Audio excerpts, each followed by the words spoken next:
하나님 말씀은 시편 7편 말씀입니다. 시편 7편 함께 읽겠습니다. 여호와 내 하나님이여, 내가 주께 피하오니 나를 쫓아오는 모든 자들에게서 나를 구원하여 내소서. 건져낼 자가 없으면 그들이 사자같이 나를 찢고 뜯을까 하나이다.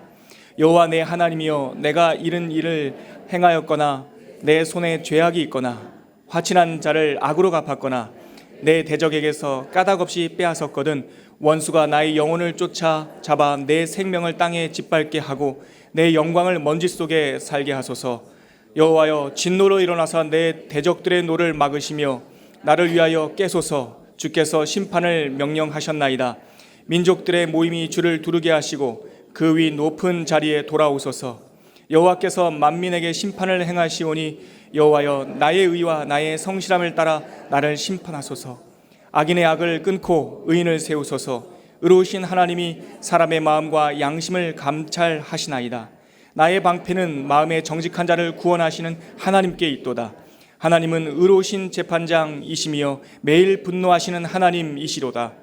사람이 회개하지 아니하면 그가 그의 칼을 가지며 그의 활을 이미 당기어 예비하셨도다.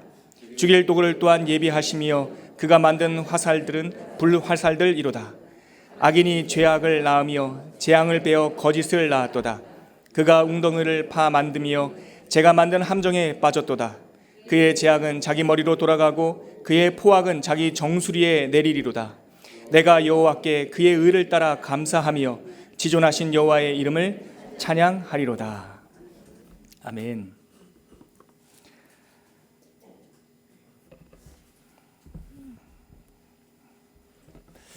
여러분, 우리는 이 세상에 일어나는 문제가 참 힘겨울 때가 많이 있습니다. 그저 막막하고 심지어는 기도조차 막혀버리는 순간을 한 번쯤은 경험했을 겁니다. 흔한 말로 어려움에 처해 있는 사람들에게 우리는 기도해라 이런 권면을 하는데요. 사실은 깊은 절망, 낙심에 빠져 있으면 기도도 안 나와요. 재난이나 국제적인 기아나 내전, 사회적 차별, 범사회적인 문제도 있지만 가난이나 질병, 배신, 이별, 음해, 억울한 이런 울화라고 할 수 있는 우리 개인의 그런 마음의 아픔도 있습니다. 그런데 진짜 깊은 절망에 빠지는 순간은 이런 고통 가운데에서 그 문제가 타자로 느껴지는 게 아니라, 저 사람의 문제가 아니라 그 문제들의 일부가 내 안에도 있다는 사실을 깨닫게 되는 순간입니다. 그러면 아픔은 좀 더 복잡해집니다. 원수가 저기에 있는 게 아니라 여기에 있는 걸 깨닫게 되는 거죠. 우리는 단지 어떤 문제에 관찰하는 사람이 아니라 그 문제의 일부였던 사실을 발견하는 순간입니다. 죄는 단순히 그들만의 문제가 아닙니다. 그것은 우리들의 문제이기도 합니다. 우리는 나에게 닥쳐오는 고통 속에서 내가 얼마나 형편없는 사람인지를 발견하게 되는 거죠. 저까지 사실 언급하고 싶진 않았는데, 우리가 지금 경험하고 있는 이 사회적인 아픔은 그 어떤 한 사람에 대한, 처음에는 그 사람에 대한 실망과 그 사람에 대한 아픔이었지만 우리가 점점 그 아픔을 직면하면서 그 속에 우리들의 모습이 있는 걸 발견하지 않습니까? 우리가 다르지 않잖아요.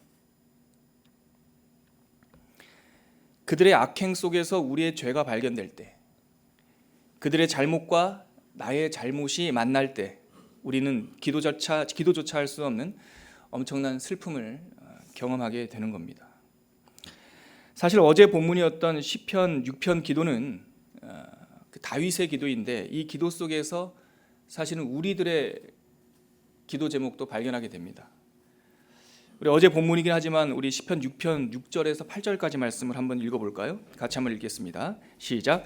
내가 탄식함으로 피곤하여 밤마다 눈물로 내 침상을 띄우며 내 요를 적시나이다.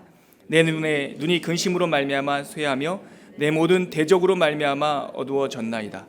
악을 행하는 너희는 다 나를 떠나라. 여호와께서 내 울음소리를 들으셨도다. 다윗은 이 기도에서 지금 깊이 탄식하고 있고, 어떤 면에서 좀 과장된 듯한, 자기의 눈물로 요를 띄우고 있답니다. 그리고 그 눈물로 그 근심으로 말미암아 쇠하여지고 모든 대적으로 말미암아 본인이 지금 어둠에 처해 있다라고 말합니다. 심지어는 8절에 뭐라고 말합니까? 악을 행하는 너희는 다 나를 떠나라 라고 이렇게 대적하고 선포하기도 하죠. 근데 여러분, 이 시는 억울함을 토로하는, 자기의 억울함을 토로하는 탄원시가 아니에요. 어제 큐티 하신 분은 아시겠지만 이거는 참회시예요. 시편이 150편이 있는데 이 150편의 시편 중에서 7대 참회시가 있다고요.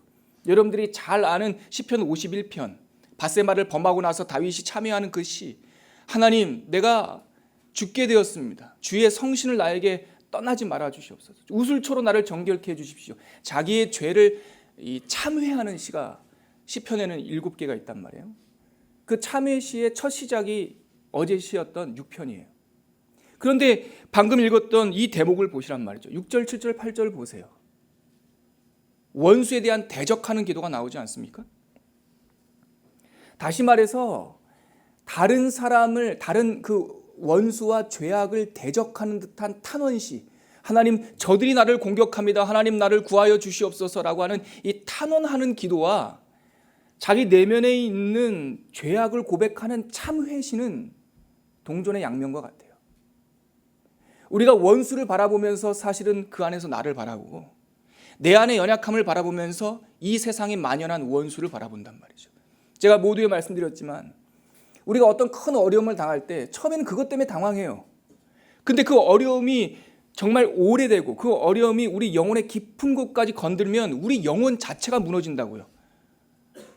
내가 형편없는 존재라는 것을 깨닫게 된다고요. 그래서 자기 자신을 자책하게 된다고요. 내가 본래 쓸모없던 사람이 아니었나? 내가 형편없는 인간이 아니었나? 우리가 사회적으로 어려움을 당하면 처음에는 그 사람을 비난을 하지만 시간이 점점 지나봐요. 우리 사회가 이 정도 수준이었나? 우리 사회가 오래전부터 어두움 속에 존재하지 않았나? 우리 스스로를 부정하는 자기 연민에 빠질 수가 있다는 것이죠. 여러분, 그런데 오늘 우리가 읽은 이 7편, 10편 있지 않습니까? 어제 시는 대표적인 참회시였다면 오늘 읽은 이 7편은 대표적인 탄원시예요. 동전의 양면과 같다고요. 이제는 바깥에서 엄청난 억울함, 고난이 들어오는 것 같습니다. 오늘 시편 7편에서 다윗은 말할 수 없는 억울함을 토로하고 있어요. 마치 어느 곳으로도 도망갈 수 없고 세상 누구에게도 토로할 수 없는 아픔 때문에 아버지께 막 달려가는 아이와 같은, 그래서 하나님께 자기를 구원해 달라고 간청하는 기도가 오늘 7편 기도입니다. 우리 먼저 1절, 2절 한번 읽어볼까요? 같이 한번 읽겠습니다. 여호와 내 하나님이여, 내가 주께 피하오니 나를 쫓아오는 모든 자들에게서 나를 구원하소서. 건져낼 자가 없으면 그들이 사자같이 나를 찢고 뜯을까 하나이다. 나를 구원해내소서. 그들이 사자같이 나를 뜯을까 하나이다. 지금 이 탄원에서 마치 자기는 사자 앞에 선 사람처럼 무기력하고 당장 죽을 것만 같다라고 하는 고통을 하나님 앞에 탄원하고 부르짖고 있잖아요. 이어서 3절부터 5절까지는 더욱 자신이 이렇게 고통스러워하는 이유에 대해서 말하고 있어요. 3절과 5절을 3절에서 5절까지 한번 읽겠습니다. 여호와 내 하나님이여, 내가 이른 일을 행하였거나 내 손에 죄악이 있거나 화친한 자를 악으로 갚았거나 내 대적에게서 까닭없이 빼앗았거든 원수가 나의 영혼을 쫓아잡아 내 생명을 땅에 짓밟게 하고 내 영광을 먼지 속에 살게 하소서. 지금 다윗이 이렇게 고통스러운 이유는 스스로가 고백하기로 자기는 무고하다는 거예요. 3절, 4절, 5절에서 말하는 것이 무엇입니까?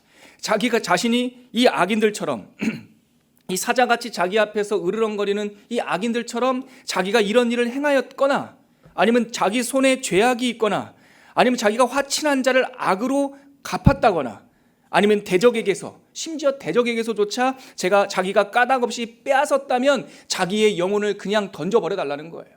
이런 일을 당하는 것이 마땅하다는 거예요. 근데 여러분, 다윗 알고 있지 않습니까? 우리가 어떻게 뻔뻔하게 이런 기도를 드릴 수 있어요? 사자같이 앞에 으르렁거린 적이 없다니요. 우리아를 죽인 사람이 이 사람 아닙니까? 내 손에 죄악이 있거나 이 사람이 어떤 죄악을 지었다는 걸 다 알고 있어요. 화친한 자를 악으로 갚았거나 기본 사람들, 민족, 그 나라에서 범한 죄는 다음에 두고라서도 이 사람은 자기에게 충성한 충신을 죽인 사람 아닙니까? 내 대적에게서 까닭 없이 빼앗았거든. 대적은 말할 것도 없고 자기의 충신의 철을 빼앗은 자가 이자 아닙니까? 어떻게 이런 뻔뻔한 기도를 드릴 수 있냔 말입니다. 탄원시를 읽을 때 이것을 제3자, 저기에 있는 어떤 사람의 시로 읽으면 안 된다니까요. 탄원시는 표면적인 시의 표현은 내 바깥에 있는 원수에 대한 하나님의 공의를 구하는 기도 같지만 사실은 아까도 말씀드렸지만 내 안에 있는 그 원수를 바라보는 기도일 수도 있단 말입니다. 그런데 저는요, 이 구절이 너무나 중요하고 너무나 필요한 반전의 구절이라고 봅니다. 왜냐하면 하나님께 기도하는 백성은 자기의 이력서의 잔고를 가지고 하나님께 나가는 사람들이 아니기 때문에 그래요. 우리가 누군가에게 하나님께 어떤 것을 구한다고 했을 때 우리의 어떠함을 가지고 나오지 않아요. 이건 세상의 종교인들이 하는 짓이에요. 치성드리고 자기의 공로를 가지고 하나님께 나가요. 그러나 시편에 나오는 모든 탄원시와 모든 기도는 자기의 공로에 근거하지 않습니다. 우리는 이 다윗이 어떤 사람인지 다 알고 있기 때문에 다윗의 관점으로 보면 3절서부터 5절이 너무나 뻔뻔한 기도예요. 그런데 여러분, 다윗이 이러한 뻔뻔한 가운데서 구원받은 존재, 하나님께서 붙들어 주신 존재, 돌이킴의 존재였다는 것을 기억해야 됩니다. 우리가 어떤 것을 하나님께 요청할 때 나의 삶의 잔고를 가지고 가거나 내가 나의 의로움을 가지고 요청할 수 없습니다. 모든 인간은 파산 상태예요. 다윗뿐만 아니라. 구원을 요청하는 기도는 내 도덕성의 근거에서 구하는 것이 아니라 하나님과의 관계에 근거를 두고 기도하는 거예요. 우리가 잘난, 우리가 그래도 좀 더 내보일 만한 어떠한 사건, 어떠한 착함, 나의 선행을 가지고 하나님께 간구하는 것은 거래죠. 시편의 기도는 그런 기도가 있지 않습니다. 설사 표현이 하나님, 제가 나중에 이제 60편, 65편 뭐 이런 데서 나오거든요. 내가 하나님 아버지 내 삶에서 더러운 것이 있다면 판단해 주십시오. 뭐 이렇게 사실 뻔뻔한 기도를 막 드려요. 그런데 그렇게 표면적으로 보이는 뻔뻔한 기도도 하나님과의 관계 속에서 드려질 수 있는 기도가 되는 것이죠. 여러분, 우리가 앞서 읽었던 1절을 한번 주목해 보십시오. 기도자가 나를 구원하소서라고 말할 수 있는 것은 아마 그가 주께로 피했기 때문에 구원해 주소서라고 하는 기도를 드릴 수 있는 거예요. 저는 이 구절이 너무너무 좋아요. 1절 다시 한번 보시겠습니까? 여호와 내 하나님이여, 내가 주께 피하오니 나를 쫓아오는 모든 자들에게서 나를 구원하소서. 구원에 대한 갈망은, 구원의 체험은 위기 상황 때문에 갑작스럽게 나타나는 신앙 체험이 아니에요. 나를 구원하소서라고 하는 기도는 내가 지금 어려움을 당했기 때문에 반사적으로 나오는 기도가 아니라고요. 어려움을 당하는 모든 사람들이 하나님께 구원해달라고 기도합니까? 아니죠. 어려움이 처했을 때 하나님께 구원해달라고 기도하는 것은 하나님과의 계속적인 관계가 있었기 때문에 가능한 거예요. 나를 구원해 주소서라고 기도할 수 있는 것은 하나님께 피했기 때문에 가능한 거예요, 여러분. 이미 그 안에 피했기 때문에, 다른 관점으로는 이미 그가 품어주셨기 때문에 구원에 대한 요청이 가능한 일입니다. 우리가 이 시편의 기도를 시작할 때 1편 묵상했던 거 기억나시죠? 복 있는 사람은 하고 시작했습니다. 제가 정말 수십 번, 어쩌면 100번도 훨씬 넘게 시편 1편을 묵상했는데 사실 이번 주 시편 1편을 다시 묵상하면서 지난주 제가 1편을 다시 알게 됐어요. 다시 깨닫게 됐어요. 복이란 무엇이라고 우리가 지난번 조 목사님이 단 한 문장으로 풀어주셨잖아요. 복이란 무엇이 말했습니까? 관계예요. 맺지 말아야 될 것과 맺지 않고 맺어야 될 것과 맺고, 슈퍼 나무는 없다고요. 슈퍼 크리스찬은 없다고요. 사막에 심겨지면 크리스찬도 죽어요. 근데 크리스찬이 복된 이유는 뭐냐면 사막에 던져지지 않고 시냇가에 심겨졌다는 게 복이에요. 복 있는 삶이라고 하는 것은 본질상 관계예요. 우리가 하나님께 구원을 요청할 수 있는 이유는 무엇입니까? 하나님의 시냇가로 피했기 때문에, 하나님의 시냇가에 심겨졌기 때문에 염치 없어 보이는 탄원 기도를 드릴 수 있는 거죠. 그러므로 시편에 나오는 탄원 기도는 자기에 대한 변명이 아니에요. 내가 이렇게 의롭기 때문에 갚아주셔야 되지 않겠습니까? 라고 하는 하나님과의 종교적 거래가 아니라 하나님의 은혜, 하나님의 자비, 이렇게 형편없는 인간임에도 불구하고 베풀으신 은혜와 자비와 구원에 대한 선언인 거예요. 그러므로 3절, 4절, 5절 말씀은 자기가 아무 죄도 짓지 않은 순결한 사람이라는 고백이 아니라 그러한 죄 가운데서 자기는 구원받은 존재라는 것, 그것을 앞에서 선언하는 거예요. 이 은혜가 여러분께 있기를 바랍니다. 여러분들의 과거, 여러분들의 생활, 여러분들의 어떠함을 가지고 하나님께 나가지 마세요. 단 10분만, 5분만 기회돼도 옛날의 잘못들이 막 올라올 겁니다. 자기 연민에 빠질 거예요. 내가 과거에 어떤 짓을 했는지 다른 사람은 다 몰라도 나와 하나님은 아세요. 그런데 뭐가 또 우리들한테 분명한 사실입니까? 하나님께서 그리스도의 보혈로 그 죄를 다 갚아주셨어요. 갚아주셨기 때문에, 그리스도 안으로 피했기 때문에 우리는 절대절명의 고통 속에서 하나님 나를 구원하소서라고 하는 탄원의 기도를 드릴 수가 있는 겁니다. 그래서 이어지는 6절서부터 마지막 17절까지 내용은 이 외부에 있는 악인들에 대한 탄원의 성격이 1차적으로 있지만, 사실은 우리가 이 시를 읽을 때는 이제 이 구원받은 사람, 하나님의 안으로 피한 사람은 이 악인들과 달리, 내 안에 있는 이 악한 영혼과 달리 어떠한 삶을 살아야 되는지에 대한 선언이 계속 나온다고 적용하는 것이 또 옳습니다. 먼저 한번 6절과 7절, 8절에 한 가지 중요한 내용이 구원받은 자가 살아야 될 삶의 기준이 선언됩니다. 함께 읽겠습니다. 여호와여, 진노로 일어나사 내 대적들의 노를 막으시며 나를 위하여 깨소서. 주께서 심판을 명령하셨나이다. 민족들의 모임이 주를 두르게 하시고 그 위 높은 자리에 돌아오소서. 여호와께서 만민에게 심판을 행하시오니 여호와여, 나의 의와 나의 성실함을 따라 나를 심판하소서. 첫 번째 선언하는 내용이 바로 이 내용입니다. 어떤 내용입니까? 하나님께서 심판하신다는 것을 아는 인생이 되어야 된다는 거예요. 하나님의 저울이 있다는 걸 우리는 알아야 된다는 거예요. 하나님께 피하신 여러분, 시냇가에 심겨주신 여러분, 그럼에도 불구하고 이 땅에서 어려움 가운데 하나님께 탄원의 기도를 드린 여러분, 여러분들이 상대해야 될 존재는 바깥에 있는 그 원수가 아니라 하나님이세요.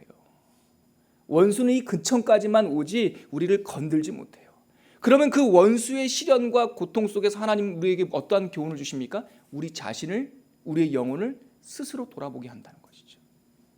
6절, 7절, 8절에 나오는 말씀은 보시는 분이 있다, 심판하시는 분이 있다.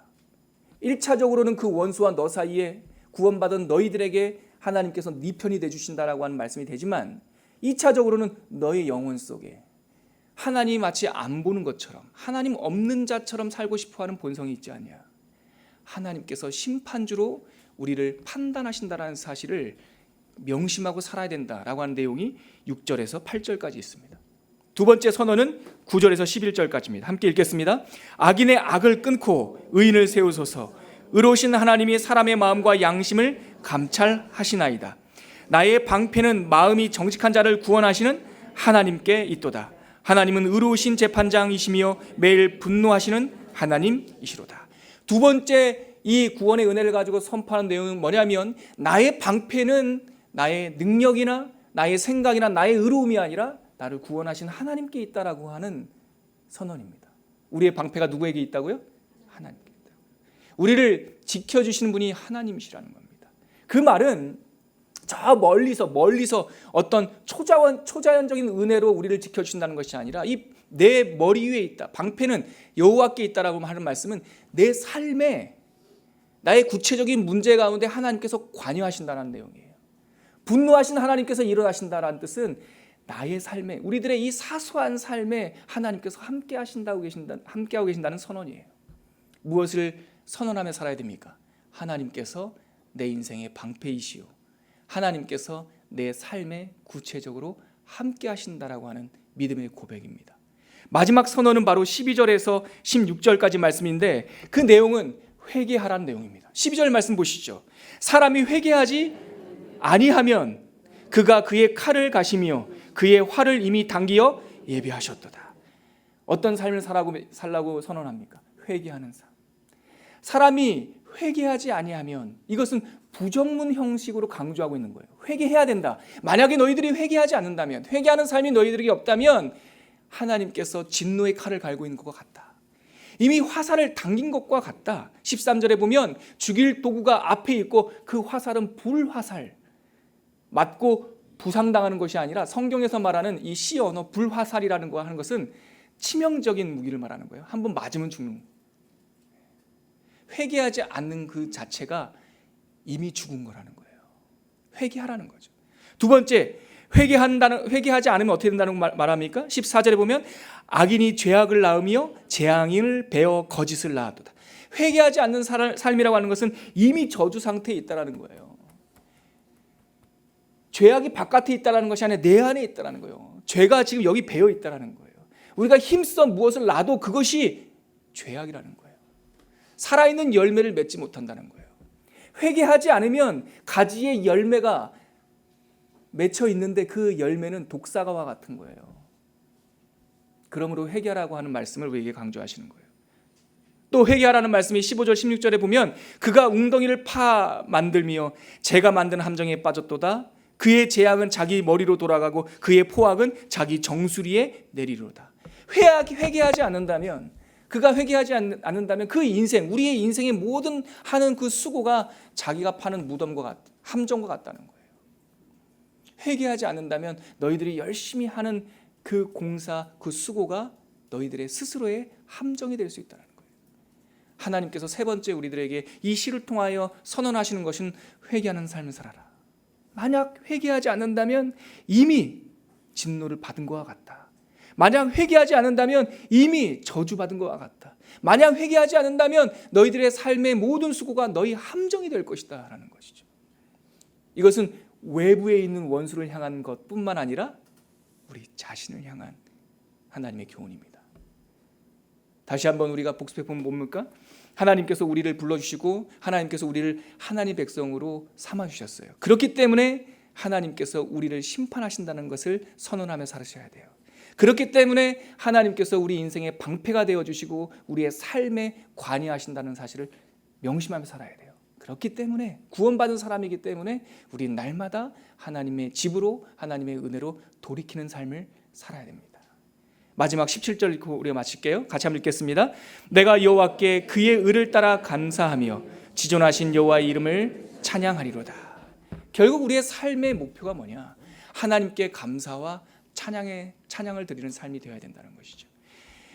여러분, 우리 교회에서는 잘 얘기하지 않지만 수천 년 동안 믿음을 가지고 우리 신앙의 선배들이 살아오면서 성경에 나와 있는 메시지들의 엑기스를 한번 뽑아보고 싶다.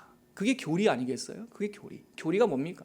사람이 만든 어떠한 그 율법이 아니라 하나님의 이 1500년 동안 기록된 이 메시지 안에 있는 하나님의 어떠하심을 이렇게 요약해 놓은 거예요. 그걸 교리라고 그래요. 근데 그 교리를 아이들한테 어렸을 때부터 교육시키기 위해서 영국에서 교리문답, 그걸 뭐 우리가 잘 안 쓰는 단어여가지고 헷갈리는데 요리문답이라는 말을 쓰죠. 소요리문답, 작은 교리를 이렇게 확인하는 문답이 있는데, 소요리문답 제1문이 뭐냐면 이런 거예요. 인간의 제일 되는 목적이 무엇인가? 아이들한테 이렇게 교육했다고요. 사람의 인생의 제일 되는 목적이 무엇인가? 답은 이겁니다. 인간의 제일 되는 목적은 하나님을 영화롭게 하며 영원토록 그를 즐거워하는 것입니다. 시편 7편을 마치면서 하나님께 피한 자들이 스스로 겸비하고 스스로 피해야 될 것들을 세 가지를 선언하면서 맨 마지막 17절에서 외치는 것은 우리가 하나님께 감사하는 인생을 살기 원합니다. 하나님의 의를 따라 하나님을 찬양하는 인생이 되기를 원합니다. 이렇게 마무리하고 있는 것입니다. 여러분, 우리 인생이 뭘 이렇게 잡으려고 아둥바둥, 뭘 이렇게 왕이 되려고, 다 왕좌의 게임 아닙니까? 왕이 되려고, 1등 되려고, 부자 되려고, 최고 되려고. 삶의 최고의 목적은 무엇입니까? 하나님께 감사하고 하나님을 찬양하는 인생이다 라고 17절에 마무리합니다. 이 기도가 우리의 기도가 되기를 주님의 이름으로 축원합니다. 같이 기도하겠습니다. 이 시간 함께 기도할 때 말씀을 붙잡고, 하나님, 우리가 날마다 하나님께 탄원하고 하나님께 기도하는 인생 되게 해주십시오. 구원받았기에 하나님께 달려가는 인생 되게 하여 주십시오. 하나님께서 심판하시며 하나님께서 보호하시며 하나님 때문에 회개하는 인생이 되게 하시고 하나님께 감사하고 하나님을 찬양하는 평생의 삶이 되게 하여 주시옵소서. 우리 이렇게 한번 기도하겠습니다. 하나님 아버지, 은혜를 감사합니다. 오늘 시편 7편 말씀을 통하여 나를 구원하소서 우리가 고백하지만 그 모든 구원의 탄원의 기도가 가능한 것은 우리가 하나님께 피하였기 때문에, 하나님의 은혜의 생수를 날마다 먹고 살기 때문에 가능한 심을 우리가 묵상하게 되었습니다. 하나님, 우리가 하나님을 저곳에 계신 분으로 놔두지 않고 날마다 우리를 바라보시며 우리의 삶에 관여하시고 우리를 돌이키시는 분임을 알게 하여 주시옵시며, 우리가 이 소박한 삶을 통하여 하나님께 감사하고 찬양을 올려드리는 인생이 되게 하여 주시옵소서. 하나님, 다윗의 평생의 우여곡절과 인생을 녹아내는 하나님의 탄원 기도를 우리가 아침에 잠시 묵상했습니다. 우리는 하나님께 피한 자들입니다. 하나님의 시냇가에 심기어진 사람들입니다. 세상 다른 권세들 앞에 하소연하거나 아쉬운 소리하지 않도록 도와주시고, 우리가 억울하고 답답하고 힘든 일을 맞이할 때마다, 이해할 수 없는 어려움을 경험할 때마다 하나님께 달려가 피하는 인생이 되게 하여 주시옵소서. 하나님께 간구하게 하여 주시고 하나님을 상대하는 이 기도를 통하여 우리 인생에 답을 얻게 하여 주시옵소서. 그리하여 하나님께 감사와 찬양을 드리는 인생을 살게 하여 주시옵소서. 이제는 우리 주 예수 그리스도의 은혜와 하나님의 끝이 없는 사랑과 성령 하나님의 채우시고 흘러넘치게 하시는 역사가 오늘 시편 7편 말씀을 묵상하며 하나님께 피하는 삶이 복되다라는 것을 명심하고 하나님 안에서 하나님께 찬양과 감사를 드리는 인생을 살기로 결단하는 당신의 백성들 머리머리 위에 지금부터 영원까지 함께 하시기를 간절히 축원하옵나이다. 아멘.